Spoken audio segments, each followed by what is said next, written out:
Magbo-barbecue kami. Ito para sa mga bata. Hotdog para sa mga kids.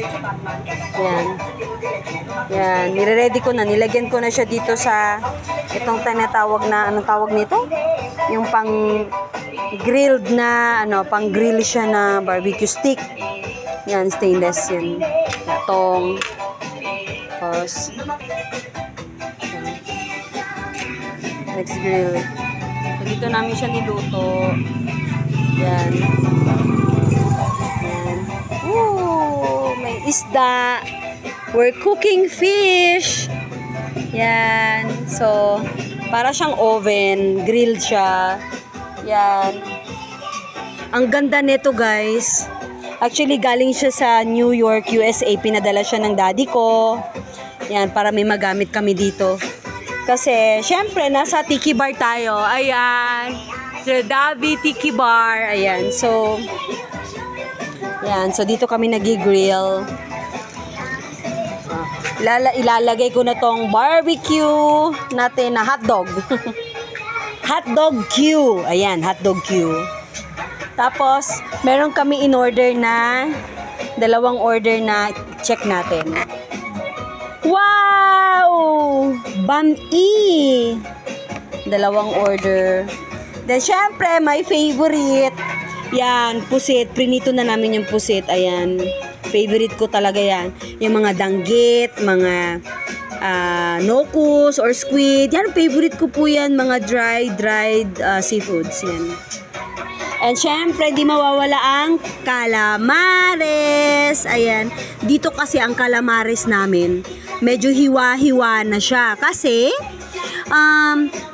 sa sobrang laki ng squid, mga giant squid, hinihiwa siya tapos ganyan. Ganyan ang itsura ng calamares. Yan.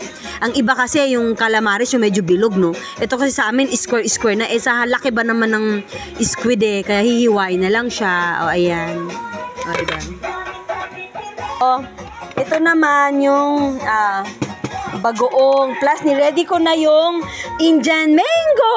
Ayan. So, medyo hinog na talaga siya. Kaya, tatakluban muna natin kasi later pa ang kainan. Ayan. So, syempre, may rice na. Ngayon kasi is birthday ni Mama. Ni Mama Arlene. Birthday ni Mama Arlene. So, ilalagay ko na to doon sa loob.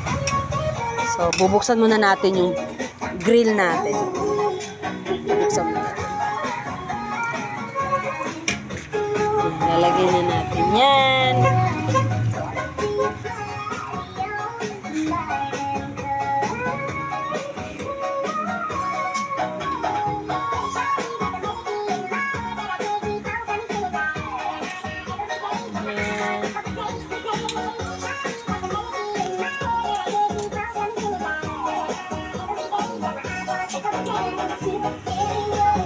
Yan, bilis lang yan maluto kasi medyo mainit na yung grill natin. Kaya ayan, nakikita nyo medyo nagkakamar-kamar na siya. Ayan. O, diba?